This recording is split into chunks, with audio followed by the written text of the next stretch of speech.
সে হতে পারে মুসলমান, সে হতে পারে হিন্দু, খ্রিস্টান, বৌদ্ধ, যে কোনো ধর্ম অবলম্বনকারী হতে পারে। আজ প্রতিটা ধর্ম অবলম্বনকারীদের জন্য উপকারিতা আছে এই বয়ানের দ্বারা। আল কোরআনে বলেন ৮২ জায়গা সলাত, অকিমুস-সলাত। আল্লাহ তাআলা তার পবিত্র কোরআনে সূরাতুল বাকারার ৩ নম্বর আয়াতে ওয়ায়ুকিমুনাস-সলাত শব্দটা ব্যবহার করেন। এই শব্দের অর্থটা হলো তোমরা নামাজকে প্রতিষ্ঠিত করো। এই নামাজকে প্রতিষ্ঠিত করো, এই শব্দটা আল্লাহ তাআলা পবিত্র কোরআনে ৮২ জায়গা উল্লেখ করেছেন। আজ এই শব্দটা নিয়ে ইনশাআল্লাহ আলোচনা করব। এখন আপনাদের মনে আসতে পারে আল্লাহ তাআলা এই নামাজ তো শুধুমাত্র মুসলিম জাতিদের জন্য পাঠিয়েছে, হিন্দুদের জন্য কি উপকারিতা আসতে পারে, বৌদ্ধদের জন্য কি আসতে পারে, খ্রিস্টানের জন্য কি আসতে পারে, এটা কি উপকারিতা আসতে পারে? তিরমিজি শরীফের একটা হাদিস, আউয়ালু মা ইউহাসাবু বিল আবদু ইয়াউমাল কিয়ামাতিস সালাহ। আল্লাহ তাআলা কিয়ামতের দিন সর্বপ্রথম বান্দার নামাজের হিসাব হবে। নবী করিম সাল্লাল্লাহু আলাইহি সাল্লাম বলেন যে কোনো ব্যক্তি যদি ৫ ওয়াক্ত নামাজ আদায় করে তার গুনাহ থাকে না। সে যদি প্রতিদিন ৫ বার যদি গোসল করে তাহলে তার শরীরে যেমন ময়লা থাকে না, তেমনি ৫ ওয়াক্ত নামাজ পড়লে তার গুনাহ থাকে না। এই নামাজটা শুধুমাত্র কি মুসলিম জাতির জন্য কি কল্যাণ? এটা কি নামাজ কি অন্য কোনো জাতির জন্য কি কল্যাণ না? সে যদি ইসলাম যদি গ্রহণ নাও করে, আল্লাহ তাআলার ইবাদত যদি নাও করে, যদি কোনো ব্যক্তি যদি নামাজ পড়ে তার কি কল্যাণ হবে না? মার্কিন যুক্তরাষ্ট্রে বিংহ্যামটন বিশ্ববিদ্যালয়, ওই বিশ্ববিদ্যালয় একটা দল গঠন করে মুসলিম জাতি কেন নামাজ আদায় করে দীর্ঘদিন ধরে এটা রিসার্চ করেন, কয়েকটা বিষয় তারা উপস্থিত করেন। তখন বলেন কোনো ব্যক্তি যদি ৫ ওয়াক্ত নামাজ আদায় করে সেই ব্যক্তি স্বাস্থ্যগত উপকৃত হবে এবং শারীরিকভাবে সুস্থতা থাকবে। ২ নম্বরে গবেষণা করে বলে কোনো ব্যক্তি যদি ৫ ওয়াক্ত নামাজ আদায় করে তাহলে তার ব্যাক পেইন বা পিঠের ব্যথা তার কমতে থাকে। ৩ নম্বরে বলেন কোনো ব্যক্তি যদি নামাজ পড়ে তার অন্তরে শীতলতা কাজ করে, প্রশান্তি সৃষ্টি করে। মাশাআল্লাহ। ৪ নম্বরে বলে নামাজ আদায়কারী ব্যক্তি তার ঝিমঝিম যেটাকে বলে বাত এবং রক্তচাপ, এই যে রোগগুলো আল্লাহ তাআলা শেফা দান করেন। ৫ নম্বরে বলে কোনো ব্যক্তি যদি রুকুতে যায় পরিপূর্ণভাবে আদায় করে তাহলে উরু এবং ঘাড়ের পেশিগুলো প্রশান্তি সৃষ্টি হয়। কত নামাজে কতটা ফায়দা উপকারিতা, কিন্তু আমরা নামাজ পড়ি না, নামাজ পড়ি না, হায় আফসোস। এইগুলো কথা যদি অমুসলিমও যদি ভালোভাবে মানে, যদি কারো অসুস্থ হয় এইভাবে যদি ৫ ওয়াক্ত নামাজ পড়ে আল্লাহ তাআলা শেফা দান করে। ৬ নম্বরে হলো কোনো ব্যক্তি যদি সেজ্জায় যায়, সেজ্জায় গেলে হাড়গুলো নমনীয় হবে। যেটা আমরা সকালে জগিং করি, ব্যায়াম করি হাড়গুলো নমনীয় হওয়ার জন্য, কোনো ব্যক্তি নামাজ পড়লে এই হাড়ের কবজিগুলো নমনীয় হবে। ৭ নম্বরে মস্তিষ্কের যখন রক্তচাপ বাড়ে এবং রক্ত যখন না যায় মস্তিষ্কে তখন রক্তচাপটা নিয়ন্ত্রণ করে, বা যখন রক্ত না যায় তখন রক্ত পৌঁছায় দেয়। এটা কিসের দ্বারা? নামাজ দ্বারা। ৮ নম্বরে বলে কোনো ব্যক্তি যদি নামাজ আদায় করে সেজ্জায় যে বলে ৩ বার বলে সুবহানা রাব্বিয়াল আলা, সুবহানা রাব্বিয়াল আলা, কমপক্ষে ৩ বার যদি বলে, এই যে সময়, এই সময়টা যদি নিয়ে সেজ্জা দেয় আল্লাহ তাআলা বেরেন বাড়িয়ে দেন। এটা মুসলিম জাতির জন্য বা মুসলমানের জন্য এইটা না, এটা যদি যে কোনো জাতি করলে এইভাবে তাকে শেফা দান করবে।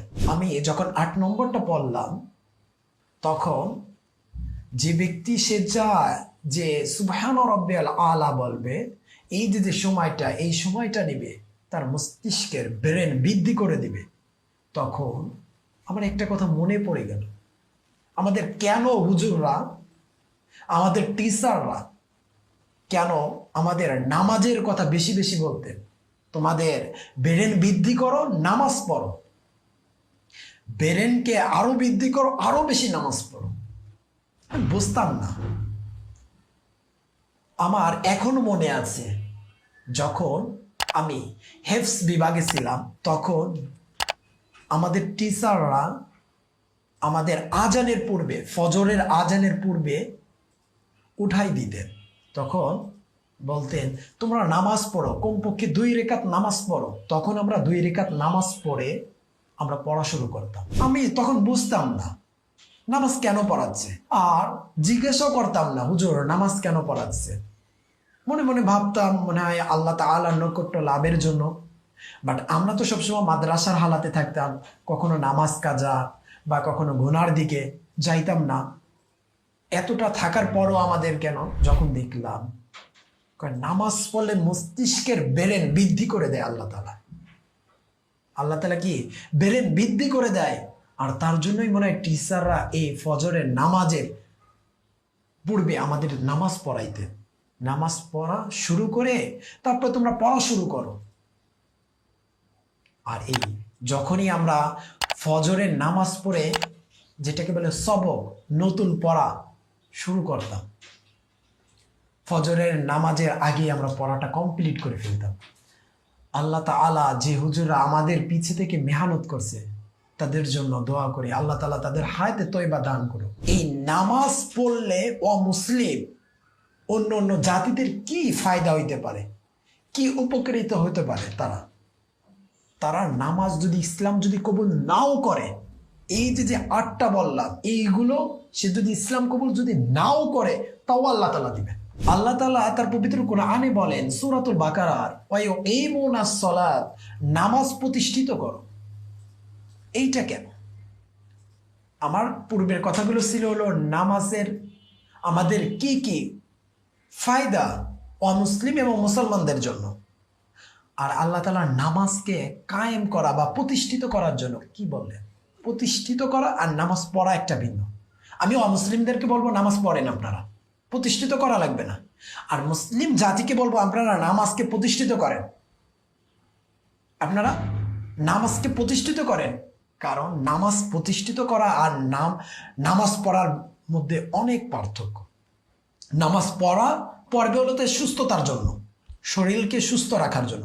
ব্যায়াম করে মানুষ কিসের জন্য? সুস্থ রাখার জন্য শরীরকে। আর সে হলো নামাজ পড়বে তার শরীরকে সুস্থ রাখার জন্য। আর নামাজটাকে কায়েম করা বা প্রতিষ্ঠিত করা, এইটা কি? এইটা হলো, দেখেন আমাদেররা যখন ঢাকা যাত্রাবাড়ি মাদ্রাসার দিকে তাকায়, ঢাকা বড় কোনো মাদ্রাসার দিকে তাকায়, তখন আমাদের সর্বপ্রথম ফার্স্ট চলে আসে ঢাকা যাত্রাবাড়ি বড় মাদ্রাসা, যেটা এখন পরিচালনা করতেছে মাহমুদুল্লাহ সাহেব। এবং যতগুলো বড় বড় প্রতিষ্ঠান আছে, যতগুলো বড় বড় প্রতিষ্ঠান আছে যেগুলো পরিচালনা করতেছে, সেই লোকটাও হাই কোয়ালিটি, তার সে যোগ্যতা আছে বলে কি সে পরিচালনা করতেছে। এই নামাজটা যে পরিচালনা করে তার যোগ্যতা, ওই যোগ্যতা থাকে, তার জন্য সে পরিচালনা করে। মাহমুদুল্লাহ সাহেবের কি এলেমের যোগ্যতা আছে বলে কি মাদ্রাসা পরিচালনা করতেছে, সেইখান থেকে ভালো ভালো মাদ্রাসার স্টুডেন্ট বের হচ্ছে, ভালো আলেম বের হচ্ছে। যেরকম ঢাকা বিশ্ববিদ্যালয় যে পরিচালনা করতেছে, তার যোগ্যতা আছে, তার জন্য ভালো ভালো সেক্টর, ভালো ভালো প্রতিষ্ঠানে সেই স্টুডেন্টরা যে চাকরি পাচ্ছে, তাদের যোগ্যতা আছে।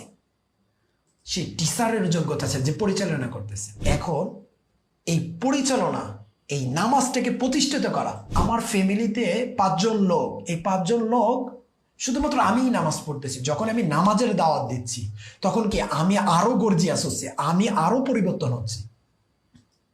কি আমার নামাজের হালত আসি বলে, আমি নামাজের হালতে আসি বলে কি আমি নামাজকে দাওয়াত দিচ্ছি, তোমরা নামাজ পড়ো, নামাজ পড়ো। আমি যদি নামাজের হালতে যদি নাই থাকতাম, নামাজ কিভাবে? তার জন্য আল্লাহ তাআলা বলছেন নামাজটাকে কায়েম বা প্রতিষ্ঠিত করো। তোমার ফ্যামিলিতে 10 জন আছে, ওইখানে কি নামাজকে প্রতিষ্ঠিত করো, প্রতি 10 জনকেই নামাজের দিকে আহ্বান করো। এটাকে বলে কায়েম। কারণ আপনিও নামাজের দিকে গেলেন, সাথে আরো কি 10 জনকে নিয়ে আসলেন, 5 জনকে নিয়ে আসলেন। এইটাকে বলছে। তার জন্য আমাদের যদি ফ্যামিলিতে যদি নামাজ যদি নাও পড়ে তাদেরকে নামাজে আহ্বান করা। আমি যদি ফ্যামিলিটাকে কমপ্লিট করতে পারি, এখন মহল্লাটাকে কমপ্লিট করলে আমি দেখব আমাদের জেলা ব্যাপক, আমাদের থানা ব্যাপক, আমাদের রাষ্ট্রটাকে কি করে নামাজে নিয়ে আসা যায়। এই রাষ্ট্রটাকে নামাজে নিয়ে আসাটাকে এইটাকে বলে কি প্রতিষ্ঠিত। আল্লাহ তাআলা আমাদের বোঝার এবং আমল করার তৌফিক দান করুক।